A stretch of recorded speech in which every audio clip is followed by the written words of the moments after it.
12ನೇ ಶತಮಾನದ ಮಹಾನ್ ಸಮಾಜ ಸಂಸ್ಕಾರಕ ಬಸವಣ್ಣನವರ ವಚನಗಳು ಕೇವಲ ಆಧ್ಯಾತ್ಮಿಕ ಉಪದೇಶಗಳಲ್ಲ, ಅವು ಸಾಮಾಜಿಕ ಕ್ರಾಂತಿಯ ಘೋಷಣೆಗಳು. ವಿಶೇಷವಾಗಿ ಮಹಿಳಾ ಗೌರವ ಮತ್ತು ಸಬಲೀಕರಣದ ವಿಷಯದಲ್ಲಿ ಅವರ ಚಿಂತನೆ ಅತ್ಯಂತ ಪ್ರಗತಿಪರವಾಗಿದೆ.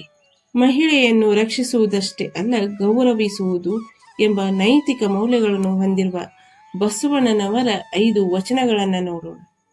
ವಚನ 1. ನೋಡಲಾಗದು ನುಡಿಸಲಾಗದು ಪರಸ್ತ್ರೀಯ ಬೇಡ ಕಾಣಿರೋ, ತಗರ ಬೆನ್ನಲ್ಲಿ ಹರಿವ ಸೊಣಗನಂತೆ ಬೇಡ ಕಾಣಿರೋ, ಒಂದಾಸೆಗೆ ಸಾಸಿರ ವರುಷ ನರಕದಲ್ಲದ್ದುವ ಕೂಡಲ ಸಂಗಮ ದೇವ. ಮತ್ತೊಮ್ಮೆ, ನೋಡಲಾಗದು ನುಡಿಸಲಾಗದು ಪರಸ್ತ್ರೀಯ ಬೇಡ ಕಾಣಿರೋ, ತಗರ ಬೆನ್ನಲ್ಲಿ ಹರಿವ ಸೊಣಗನಂತೆ ಬೇಡ ಕಾಣಿರೋ, ಒಂದಾಸೆಗೆ ಸಾಸಿರ ವರುಷ ನರಕದಲ್ಲದ್ದುವ ಕೂಡಲ ಸಂಗಮ ದೇವ.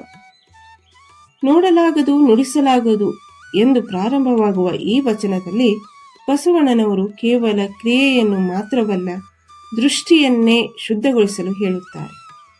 ಕ್ಷಣಿಕ ಆಸೆ, ಅನೈತಿಕ ದೃಷ್ಟಿ, ಅವಿವೇಕಿ ವರ್ತನೆ ಇವು ಕೇವಲ ಒಬ್ಬ ಮಹಿಳೆಯ ಜೀವನವನ್ನೇ ಅಲ್ಲ, ಒಂದು ಕುಟುಂಬ, ಒಂದು ಸಮಾಜ, ಒಂದು ರಾಷ್ಟ್ರದ ಭವಿಷ್ಯವನ್ನೇ ಹಾಳು ಮಾಡಬಹುದು.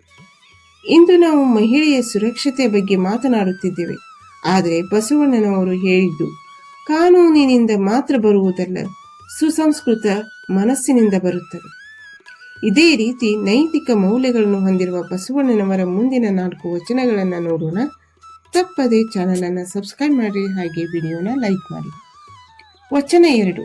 ತ್ವರೆಯ ಮೀವ ಅಣ್ಣಗಳಿರ, ತ್ವರೆಯ ಮೀವ ಸ್ವಾಮಿಗಳಿರ, ತ್ವರೆಯಿಂಬೋ ತ್ವರೆಯಿಂಬೋ ಪರನಾರಿಯರ ಸಂಗವ ತ್ವರೆಯಿಂಬೋ, ಪರಧನಧಾಮೀಶವ ತ್ವರೆಯಿಂಬೋ, ಇವ ತೊರೆಯದೆ ಹೋಗಿ ತ್ವರೆಯ ಮಿಂದಡೆ ಬರುದೊರೆ ಹೋಗುವುದು ಕೂಡಲ ಸಂಗಮ ದೇವ.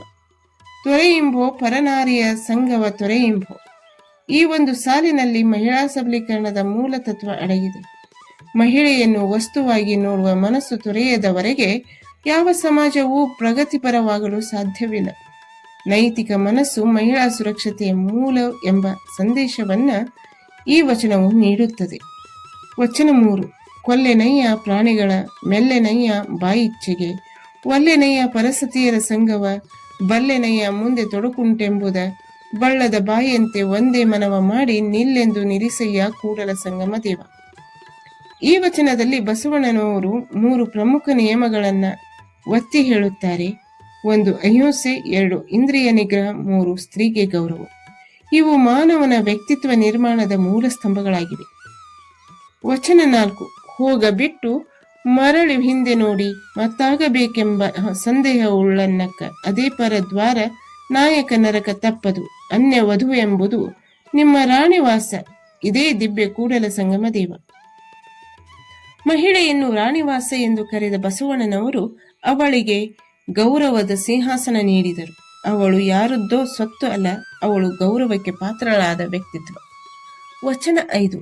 ಹರಿವ ಹಾವಿ ಗಂಜೆ, ಉರಿಯ ನಾಲಗೆ ಗಂಜೆ, ಸುರಗಿಯ ಮೊನೆಗಂಜೆ, ಒಂದಕ್ಕಂಜುವೆ ಒಂದಕ್ಕಳಕುವೆ, ಪರಸ್ತ್ರೀ ಪರಧನವೆಂಬಿ ಜೂಬಿಂಗಂಜುವೆ, ಮುನ್ನಂಜದ ರಾವಣನೇ ವಿಧಿಯಾದ, ಅಂಜುವೆನಯ್ಯ ಕೂಡಲ ಸಂಗಮ ದೇವ.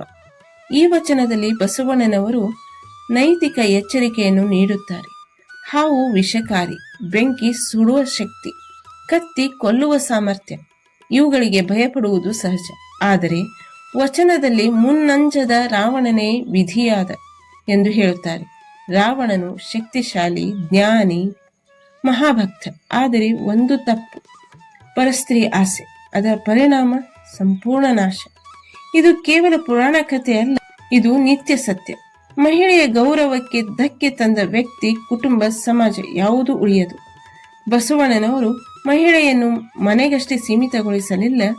ಅವರ ಅನುಭವ ಮಂಟಪದಲ್ಲಿ ಮಹಿಳೆಯರಿಗೆ ಸಮಾನ ಸ್ಥಾನವಿತ್ತು. ಅವರು ಶರಣೆಯರಾಗಿ ಮಾತನಾಡಿದರು. ಆಧ್ಯಾತ್ಮಿಕ ಸಾಧನೆಯಲ್ಲಿ ಪುರುಷರ ಸಮಾನರಾಗಿದ್ದರು. ಸ್ತ್ರೀ ಮತ್ತು ಪುರುಷರು ಆತ್ಮತತ್ವದಲ್ಲಿ ಸಮಾನರು ಎಂದು ಬಸವಣ್ಣನವರು ನಂಬಿದ್ದರು. ಈ ವಿಡಿಯೋ ಬಗ್ಗೆ ನಿಮ್ಮ ಅನಿಸಿಕೆ, ಅಭಿಪ್ರಾಯಗಳನ್ನು ಕಮೆಂಟ್ ಮೂಲಕ ತಿಳಿಸಿ. ಹಾಗೆಯೇ ಬಸವಾದಿ ಶರಣರ ವಚನಗಳಿಗಾಗಿ ಚಾನಲ್ ಅನ್ನು ಸಪೋರ್ಟ್ ಮಾಡಿ, ಲೈಕ್ ಮಾಡಿ, ಶೇರ್ ಮಾಡಿ ಮತ್ತು ಸಬ್ಸ್ಕ್ರೈಬ್ ಮಾಡಿ. Thank you for watching.